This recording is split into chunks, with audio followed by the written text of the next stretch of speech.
person next to you, tell him you love him.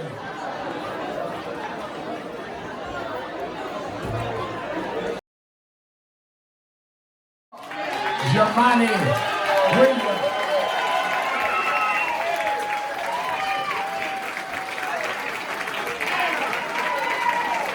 Peace and blessings. What's up, House of Justice? How you doing? Very excited to be here.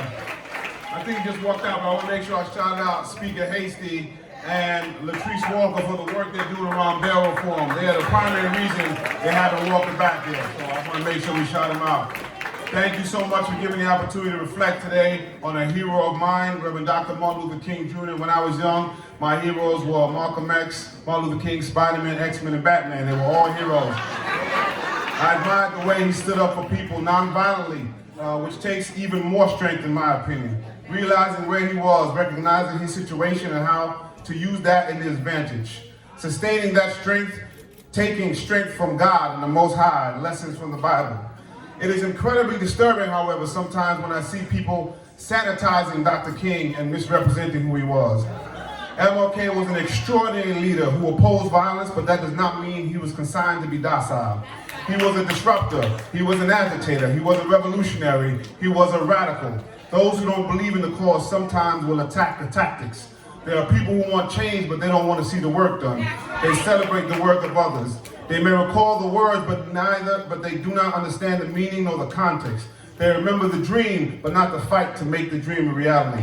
Not the fact that many of those dreams were born inside of a jail cell. And when I hear rabble-rousing, troublemaking, and all those things, you have to think of this man right here, Reverend Sharpton.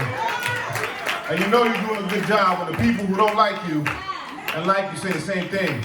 If something happened right now, somebody don't like him, they say, where's Reverend Sharpton? But somebody who knows who he is and want him, if something happened right now, say, what the hell is Al Sharpton? We need him right now to make this thing happen.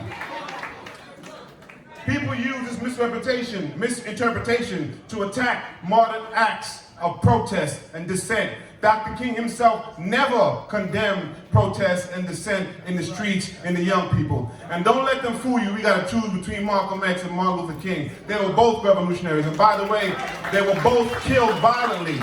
They want you to believe that it is the way you protest. But the fact is, it is how you protest that disrupts the system. I mean, the fact that you protest at all is what disrupts the system.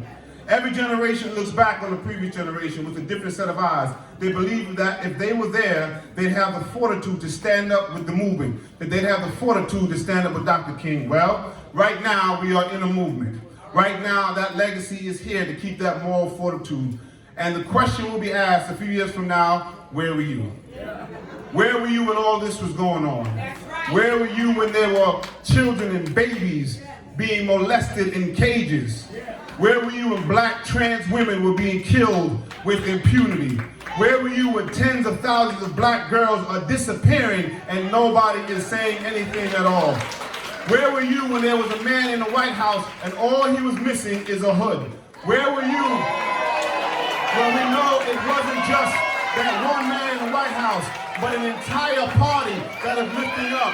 Where were you when all of these things were happening?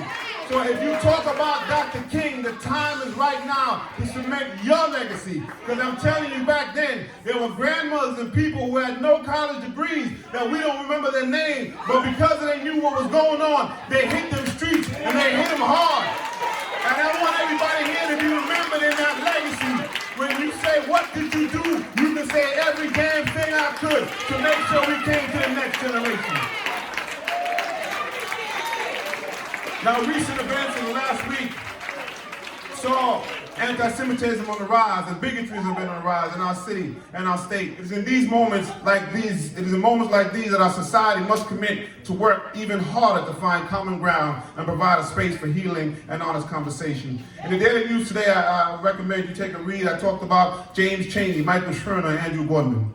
3 civil rights workers, 1 black and 2 Jewish men brutally murdered by members of the Ku Klux Klan in Philadelphia, Mississippi on the night of June 21st, 1965.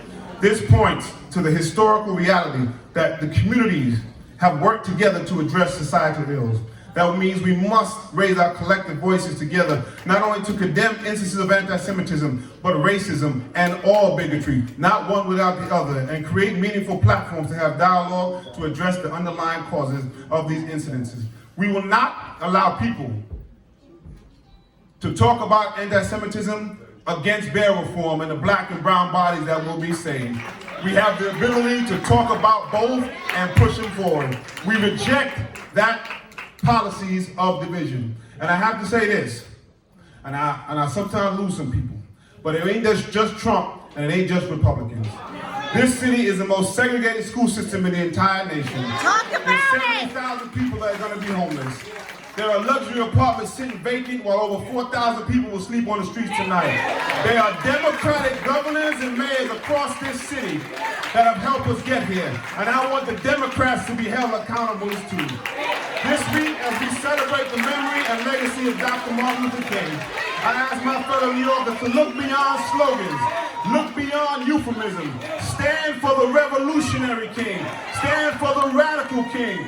As he said, let us rise up tonight with a greater readiness. Let us stand with a greater determination. Let us move on these powerful days, these days of challenge to make America what it ought to be. We have an opportunity to make America a better nation. Let's get to it. If you're going to speak his name, be about it. Some people got to keep his name out their mouth. Peace.